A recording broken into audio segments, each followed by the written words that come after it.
pushpavanamkuppusamy Viha YouTube channel அன்பர்கள் அனைவருக்குமே அன்பான வணக்கம்.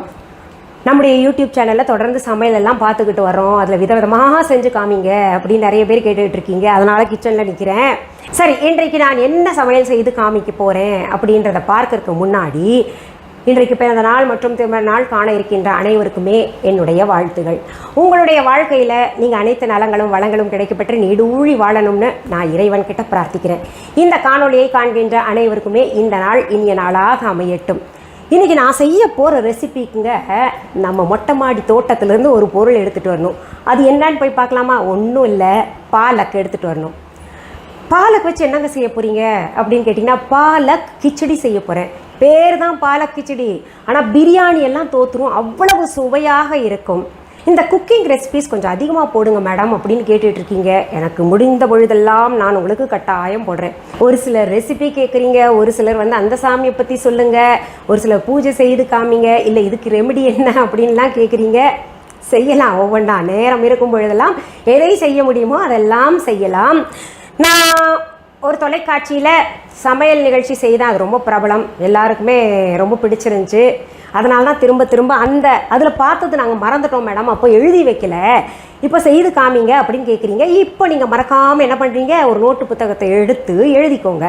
நான் இதற்கான பொருள்கள் எல்லாம் டிஸ்கிரிப்ஷன் பாக்ஸில் அளவோடு எழுதி போடுறேன். சரி, நம்ம மொட்டை மாடியில் போயிட்டு பாலக் பறிச்சுட்டு வந்துடலாமா? பாலக்கோடு சேர்த்து பச்சை மிளகாயும் பறிச்சுட்டு வந்துடலாம். அதுக்கு முன்னாடி இங்கே பாருங்கள், நம்ம தொட்டியில் வச்சுருந்தோம்ல முருங்கைக்காய் எப்படி வந்துருச்சு பாருங்கள். அது எப்போ வரும் அதில் 2 காய் ஏற்கனவே எடுத்துட்டோம் நாங்கள். நல்லா அதில் பார்த்திங்கன்னா சதப்பகுதி நல்லா இருந்தது. இப்போது தோட்டத்தை ஒரு கிளான்ஸ் பார்த்துக்கோங்க. நிறைய பேர் தோட்டம் காமிக்குங்க அப்படின்னு சொல்கிறீங்க. அங்கே நீங்கள் ட்ராகன் ஃப்ரூட் விட்டால் காமிங்க அப்படின்னு சொன்னீங்களே, அங்கே பாருங்கள் 2 பழம் தெரியுதா? ஒன்று சிகப்பாக இருக்குது, இன்னொன்று இப்போ தான் பூ வச்சுருக்கு, இன்னொரு பூவும் இருக்குது சின்னதாக. நம்ம வாழை மரம் நல்லா பெருசாக வந்துருச்சு. சரி, இப்போ நம்ம பாலக்கீரை பறிக்கலாம். நம்ம வீட்டில் ஃப்ரெஷ்ஷாக பறித்து சாப்பிட்றதில் நமக்கு ஒரு தனி பெருமை. அப்புறம் ருசியாகவும் இருக்கும், ஃப்ரெஷ்ஷாக பூச்சி மருந்து அடிக்காமல் சாப்பிட்றதில்ல இல்லையா? இங்கே பாருங்கள், ஒரு பிடி அளவுக்கு நான் பாலக் எடுத்திருக்கேன். இது போதுமானது. பழுத்த இலை இருந்தால் எடுத்துடலாம். இப்போ பாருங்கள், இது போதுமானது. கொஞ்சம் சின்ன இலையாக தான் இருக்குது. இது தில்லி பாலக்லேயே சின்ன இலை வெரைட்டி இது.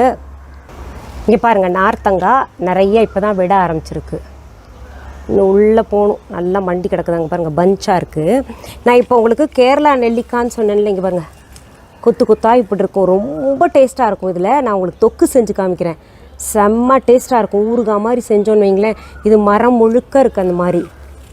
இப்போ என்னென்னா ரொம்ப அடர்த்தி ஆகிட்டனால உங்களுக்கு சரியாக காமிக்க முடியல என்னால். இங்கே பாருங்கள், பாகற்காய், கொய்யாப்பழம், இது சுக்காங்காய், இதுவும் அங்கங்கே கிடக்குது, தேடி எடுக்கணும். மறுபடியும் மாதுளை இப்போது நிறைய பஞ்சாக வர ஆரம்பிச்சிருந்துச்சுங்க. அடர்த்தி ஆயிடுச்சு நம்ம மொட்டை மாடி தோட்டமே. ஒரு ஆள் தான் நடக்க முடியுது, அந்தளவுக்கு இருக்கும். பாருங்கள், பிஞ்சு கத்திரிக்காய் நல்லா குப்பி இறங்கியிருக்கு. கத்திரிக்காய் அப்படி வாங்கினா தான் நல்லா டேஸ்ட்டாக இருக்கும். இங்கே ஒன்று ரோமியோ நவருங்க.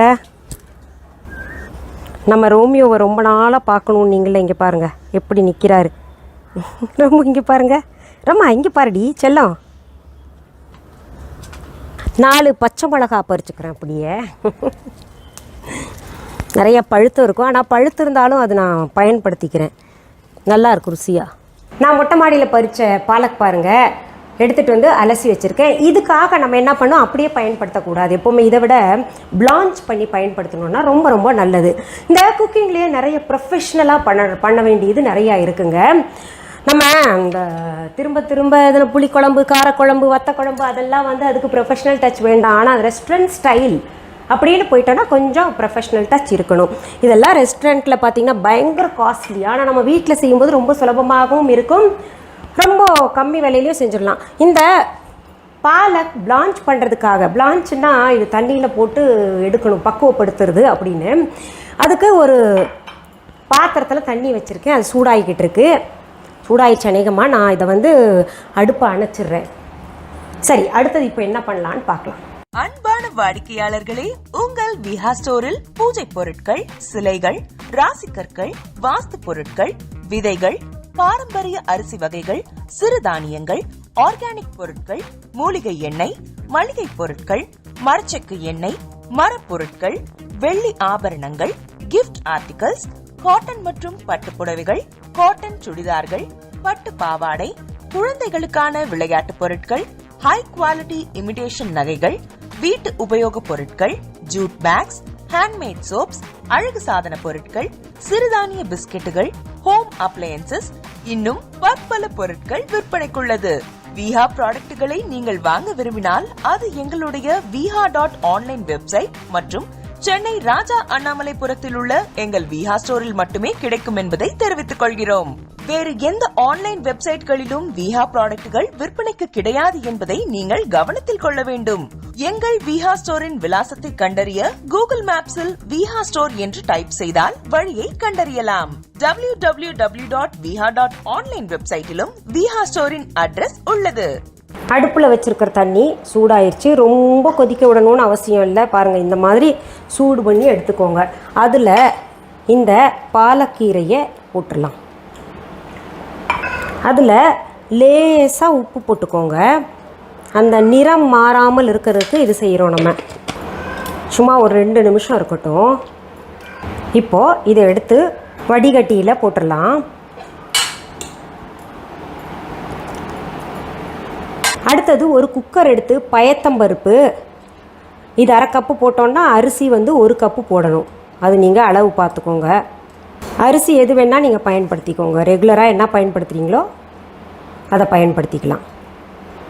அடுத்தது இதில் கொஞ்சம் பெருங்காயத்தூள் போட்டுக்கோங்க. நான் இது அரிசியும் பருப்பும் அலசி வச்சுருக்கேன், அதனால் நான் இப்போ அலசலை. மஞ்சத்தூள் 1/2 டீஸ்பூன் போட்டுக்கோங்க. உப்பு கொஞ்சம் போட்டுக்கோங்க. இதில் தண்ணி எவ்வளோ ஊற்றணும்னா, 1 டம்ளர் நம்ம அரிசி எடுத்திருக்கோம், 1/2 டம்ளர் பருப்பு எடுத்திருக்கோம் இல்லையா? அப்போது 1க்கு 4 போட்டோன்னா 6 டம்ளர் தண்ணி ஊற்றணும். நான் எந்த அளவில் எடுக்கிறீங்களோ நீங்கள் அரிசியும் பருப்பும் அதே அளவில் தான் தண்ணி போடணும். நீங்கள் 4 பங்கு தண்ணி போட்டுக்கோங்க. அதாவது நான் இப்போ 6 டம்ளர் போடணும். இப்போ என்ன பண்ணுங்கள், இதை கலந்துட்டு ஒரு 4 விசில் எடுக்கணும் மூடி போட்டு. அடுத்தது ஒரு மிக்ஸி ஜார் எடுத்துக்கோங்க. அதில் இந்த பிளான்ச் பண்ண பாலக் இருக்கு இல்லையா, அதை போட்டுக்கோங்க. இப்போ இந்த பாலக்லேயே கொத்தமல்லி இலைகள் கொஞ்சம் போட்டுக்கோங்க. நம்ம வீட்டில் ஒரு பூனைக்குட்டி சத்தம் வருது பார்த்தீங்களா? ஒரு 4-5 பூனைக்குட்டி. இது ஜூ மாதிரி நம்ம வீடு வளர்ந்துக்கிட்டு இருக்கீங்க. நம்ம பிள்ளைங்க உடம்பு சரியில்லைன்னா கொண்டாந்துட்டு இங்கே ரோட்டிலேருந்து கொண்டாந்துட்டு இங்கே உட்காந்து அழுவாங்க, எனக்கு வளர்க்கணும் அப்படின்னு வளர்க்க விட்டுறது. இப்போது அந்த பூனைக்குட்டியோட ஃப்ரெண்டை வெளியில் அனுப்பியிருக்கோம் கொஞ்சம், அதனால் இவங்க தேடிட்டு அழுகிறாங்க. சரிங்க, பாருங்கள், இந்த பச்சை மிளகா ஒரு 4-5 இதில் சேர்த்துக்கோங்க. இந்த பச்சை மிளகா போட்டதுக்கப்புறம் சும்மா 2 பூண்டு போட்டுக்கோங்க. இந்த பூண்டு போட்டதெல்லாம் அவங்கவுங்க விருப்பம். ஆனால் இந்த பாலக் ரைஸ்க்கு, கிச்சடிக்கு பூண்டு ரொம்ப ரொம்ப முக்கியம். பாருங்கள், இப்படி மை போல் அரைச்சிக்கணும். கொஞ்சம் தண்ணி ஊற்றி தான் அரைக்கணும். தண்ணி கூட ஆனாலும் கவலைப்படாதீங்க, ஏன்னா கிச்சடி கொஞ்சம் குழகுழப்பாக தான் நம்ம செய்ய போகிறோம். இப்படி அரைச்சி வச்சுக்கோங்க. குக்கர் விசில் எடுத்துட்டேன் பாருங்கள், நல்லா குழைவாக வந்திருக்கு, பக்குவமாக இருக்குது. இது அப்படியே வச்சிடலாம். இப்போ நெக்ஸ்ட் ப்ராசஸ்க்கு நம்ம போகலாம். அடுப்பில் ஒரு கடாய் வச்சுக்கோங்க. அது சூடான உடனேயே அதில் கொஞ்சம் நெய் அல்லது எண்ணெய் ஊற்றிக்கோங்க.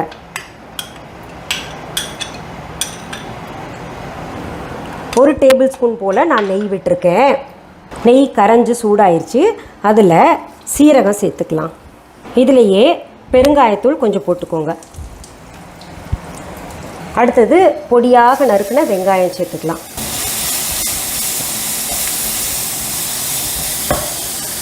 இதுலேயே இஞ்சி பூண்டு பேஸ்ட்டு சேர்த்துக்கலாம்.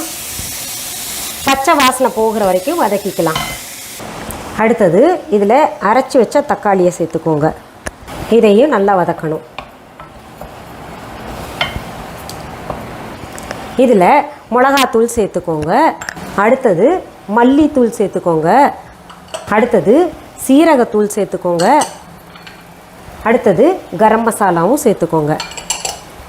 இப்போது எல்லாத்தையும் நல்லா கலந்து விட்டு பக்குவமாக நம்ம கொண்டு வரணும். ரொம்ப தீய விடாமல் பார்த்துக்கோங்க. இதுலேயே இப்போ நம்ம அரைச்ச விழுதை சேர்த்துக்கலாம்.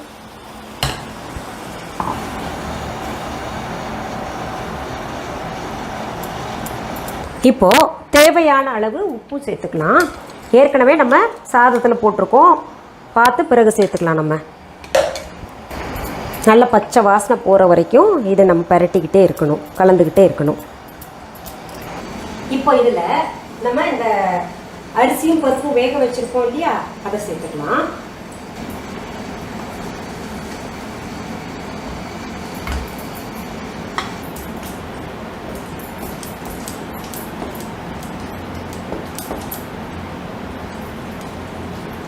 பாருங்க பக்குவமா இருக்கு. ஆடாடாடா மனம் வேற அப்படி கிளப்புது. என்னுடைய ஃபேவரேட் வேற இது. பாருங்க இந்த மாதிரி ஒரு ஃப்ளோ இருக்கணும். அதுக்கு முன்னாடி நம்ம இன்னொரு ப்ராசஸ் இருக்குது, தாளித்து அதில் கொட்டணும். அதுக்காக தாளிக்கிற கரண்டி நான் அடுப்பில் வச்சிடுறேன்.